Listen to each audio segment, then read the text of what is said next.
Vous savez ce qui nous empêche de devenir vainqueurs parfois? La paresse, l'orgueil, la fierté.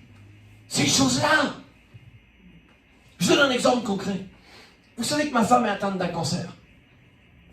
Quand je vais bien, j'essaye de m'évertuer à prier 1 heure par jour pour elle. Et je suis là, on rage une mitraillette. Au nom de Jésus. Et puis le péché passe par là. Bon, c'est le péché des autres à cause d'eux, mais bon, c'est normal, hein. Bon. Et bien d'un seul coup, je suis plus mais...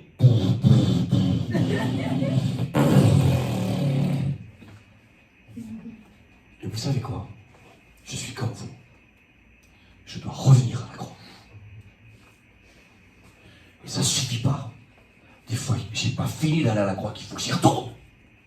Et encore! Et encore! Il faut se battre! Et il est là le problème, entre le vainqueur et le non-vainqueur, c'est que parfois vous commencez même pas à vous battre. Même pas à confesser. Combien de fois j'ai dit à des gens, vous avez besoin de délivrance, mettez-vous au travail. Oui, et rien n'est vécu. Rien n'est vécu. Un chrétien, normalement, ne devrait jamais être malade.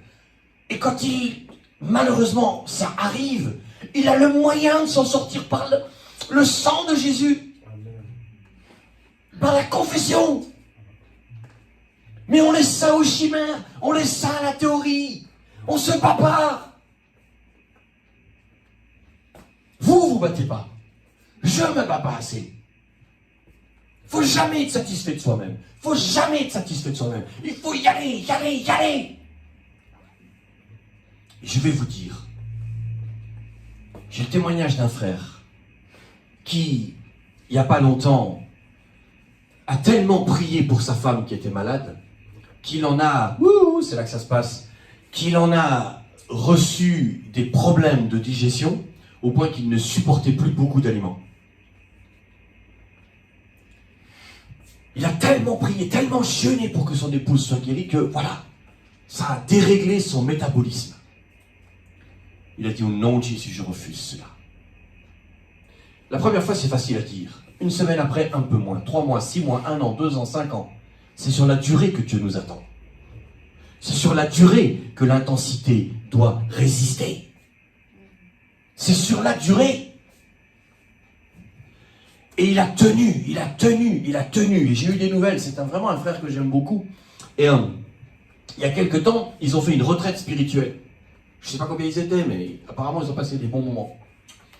Et pendant cette retraite spirituelle, il y a d'autres personnes qui ont parlé. Et puis, apparemment, si j'ai bien compris, pendant le temps où ils allaient manger, ou le pain et le vin, je ne sais plus quel des deux moments, il y a un frère qui, sans s'en rendre compte, a dit quelque chose. Et le frère a dit, oula, ça résonne dans mon cœur. Ça résonne dans mon cœur. Et puis, le lendemain, je crois, encore une autre parole qui a résonné en lui, et c'est comme si il sentait dans son cœur, vas-y, n'aie plus peur, mange. Et il ne supportait pas le fromage, par exemple. Il ne supportait plus le fromage, alors qu'il aimait énormément le fromage. Je crois que le dimanche, ils ont passé le plateau de fromage devant lui, comme d'habitude, c'est-à-dire en mode autoroute, ça y est. Lui, c'est pas la peine. Non, stop! Péage. J'en prends aujourd'hui. Tout le monde. Écoute-moi. Oh. Ça, il rien. Il a pris un tout petit peu. Un tout petit peu. Mais il a essayé. Puis il a attendu. Il s'est rien passé. Et il a recommencé à manger normalement. Et il est totalement guéri. Alléluia. Mais s'il avait juste prié 15 jours, on en serait où? Vous voulez des victoires? Battez-vous. Battez-vous. Je ne suis pas un grand pasteur. Je l'ai prouvé maintes fois.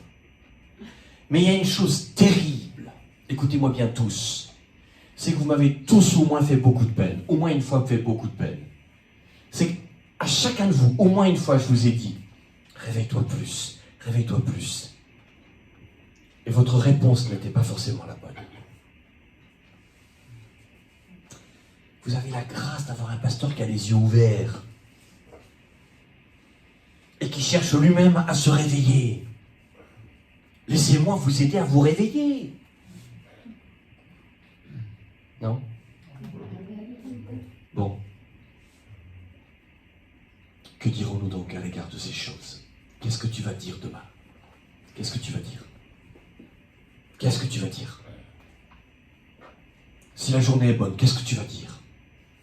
Si la journée est moins bonne, qu'est-ce que tu vas dire? Qu'est-ce que tu vas dire pour t'en sortir? Qu'est-ce que tu vas mettre comme stratégie en place? Qu'est-ce que tu vas mettre? Je vais vous donner des exemples pour vous montrer que quelqu'un est réveillé ou ne l'est pas. Vous êtes dans la musique, par exemple. Vous prenez votre instrument, vous commencez à jouer. Là, vous pouvez vous être endormi. Parce que les gens du monde font la même chose. Vous êtes vraiment réveillé? Ça commence à genoux. Seigneur, c'est pour toi que je joue. Donne-moi la force. Et maintenant, je m'attends à toi. Parce que c'est pas toujours facile, la routine. C'est pas toujours facile, ça nous gagne. Maintenant, je m'attends à toi. Souvent, je dis à mon fils, qui est en première, commence pas un devoir avant de mettre ce devoir devant le maître. Seigneur, je commence ce devoir. Tu le commences avec moi. Wouhou. Tu es avec moi. Si Dieu est pour moi, qui sera contre moi? Pas ce devoir. Comprendre que Dieu est avec toi, plutôt que d'être là. Combien de fois je veux paniquer, parce que tu n'as pas compris que Dieu est avec toi. Tu n'as pas compris que Dieu est avec toi. Un autre exemple pour savoir si je suis réveillé ou pas. Le matin dans mon culte personnel. Analysez la semaine qui vient de passer. Combien de temps vous avez prié lundi matin? Combien de temps? Mardi matin, combien de temps? Etc. etc. jusqu'à vendredi. Et puis analysez la manière dont vous avez prié. Est-ce que c'était toujours la même? Alors il y a un problème. Parce que c'est comme l'onction que Dieu nous donne le dimanche. Elle n'est pas la même. Elle ne va pas dans le même sens. Le matin, quand je commence à prier, je dois savoir, aujourd'hui, qu'est-ce que tu attends de moi? Est-ce que je vais prier en langue pendant 1 heure? Est-ce que je vais être à genoux pendant une demi-heure et puis en train de proclamer pendant l'autre demi-heure? Est-ce que je vais être à genoux pendant 1 heure? Est-ce que je vais chanter pendant 1 heure alors que hier, je n'ai pas chanté du tout? Si c'est monocorde, c'est parce que tu dors. Et les victoires doivent suivre. Les victoires doivent suivre. Amen. Quelqu'un de réveillé, il a une liste. Ça, il faut que ça se règle. Ça, il faut que ça se règle. Ça, il faut que ça se règle. Et il travaille. Il travaille jusqu'au moment où il peut biffer en disant ça y est, c'est fait. Amen. En ce qui concerne, on parlait tout à l'heure du cancer de ma femme. Je refuse de lâcher. Pourtant, il y a des semaines où je suis beaucoup moins... Je refuse de lâcher. Je refuse de lâcher. Merci Seigneur, puisque nous avons l'assistance et le secours de la médecine. Il ne faut pas que ça devienne un piège, un puits à paresse. Alléluia.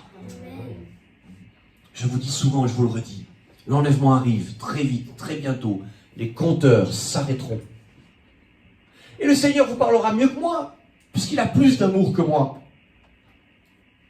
Mais il vous dira quand même, et il me dira quand même, dans ce domaine-là, ma fille chérie, mon fils chéri, tu t'es pas vraiment battu. Si je te donne plus de récompenses que celui qui s'est plus battu que toi, je ne suis pas juste.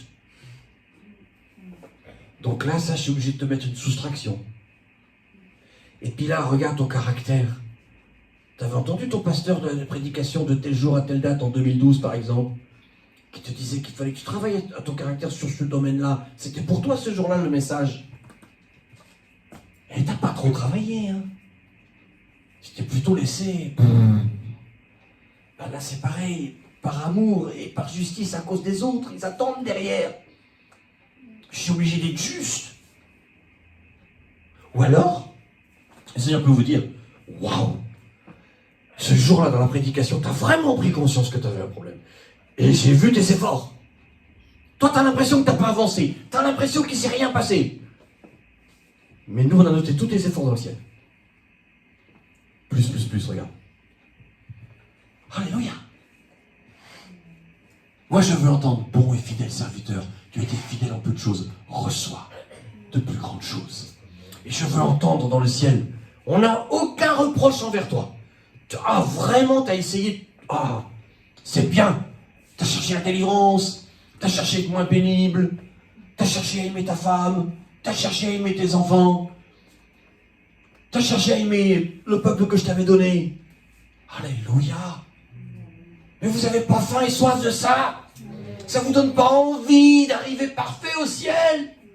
Pas parfait devant les hommes, et encore moins parfait devant soi-même, mais arriver là-haut et avoir une bonne surprise. Sortez de la tristesse, sortez de la banalité, sortez des journées tièdes, mettez-vous en bagarre, et proclamez Romains 8. Apprenez-le par cœur s'il le faut, et vous commencez à proclamer les versets, et vous allez voir au bout d'un moment, vous allez vous sentir beaucoup plus investi par sa présence, vous allez vous sentir beaucoup plus fort, parce qu'à force de confesser, l'Esprit de Dieu va faire son travail. Alléluia, sois béni pour ta parole, papa. Sois béni pour ta parole. Je suis le premier à te demander, aide-moi à me battre. Aide-moi, comme tu as dit à Jérémie, à mélanger le saint du profane, le pur de l'impur. Aide-moi à voir clair. Quand je suis dans le brouillard, aide-moi à voir clair. Aide-moi à me battre, à ne pas me relâcher. Sois glorifié, papa, au nom de Jésus. Amen. Dieu vous garde.